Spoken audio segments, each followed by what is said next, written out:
It was a rainy evening, the kind of night when the streets are almost empty and silence feels heavier than usual. Daniel, a hardworking man who lived a simple life in a small apartment on the edge of the city, had just returned home after another exhausting day at work. He was tired, his body aching, his mind restless with thoughts of unpaid bills and an uncertain future. Just as he was about to lock his front door, he heard a faint knock.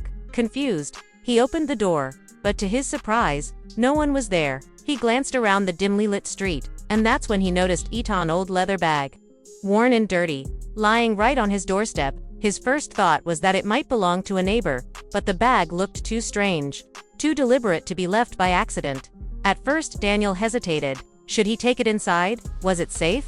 But something about it pulled him in, as if destiny itself had placed it there. He slowly picked it up, noticing how heavy it felt, and carried it into his living room. After a long pause, he unbuckled the straps and opened it. Inside, he found a dusty, handwritten diary, a locked metal box, and an envelope with his name on it. His heart skipped a beat. How could someone know his name? With trembling hands, he opened the envelope and pulled out a small key and a note. The note simply read, "If you are reading this, you were chosen. Go to the address written below. Everything will make sense."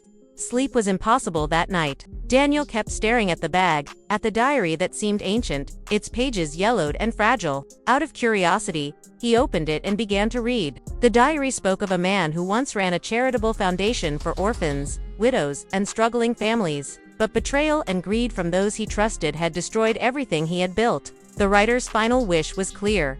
"If you find this, continue my work. Restore what was lost." Daniel couldn't shake the feeling that this was more than coincidence. Why had this bag appeared at his door?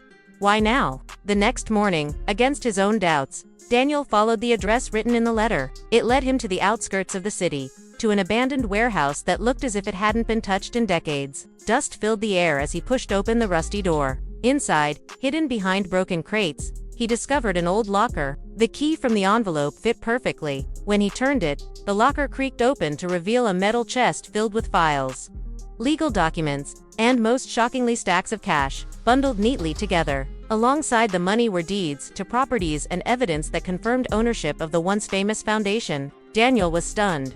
Overnight, he had become the rightful heir to something far greater than he had ever imagined.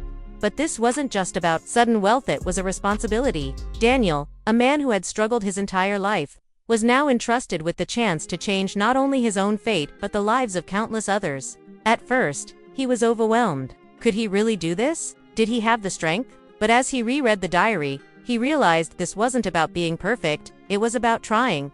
About carrying forward a legacy that had been unfairly destroyed. And so, with shaky hands but a determined heart, Daniel decided to accept the challenge. In the weeks that followed, his life transformed. He used the funds to reopen the orphanage, repair buildings, and hire teachers to educate poor children. He opened soup kitchens for the homeless. And slowly, people in the city began to notice the mysterious man behind these acts of kindness. For the first time in years, Daniel felt alive. His purpose was no longer about surviving day to day, it was about serving others. The orphaned children who once reminded him of his own lonely past now looked at him with hope and love. And that alone was worth more than any money. But the mystery wasn't over. Months later, on another rainy night, a knock echoed at his door once again. His heart raced as he opened it. This time, it wasn't an empty street. An elderly man stood there, his eyes filled with pride. Daniel recognized him instantly from the old photographs in the diary. It was the very man who had written those words. The founder of the trust. Shocked, Daniel whispered, "But, you're alive?" The old man smiled and said, "Yes, Daniel. I had to disappear when corruption destroyed everything I built. But I watched you. I saw your struggles, your honesty. That's why I left the bag at your door. You proved yourself worthy." Tears filled Daniel's eyes as the truth sank in. The bag wasn't random chance. It was a test, a gift, a bridge between two lives connected by fate.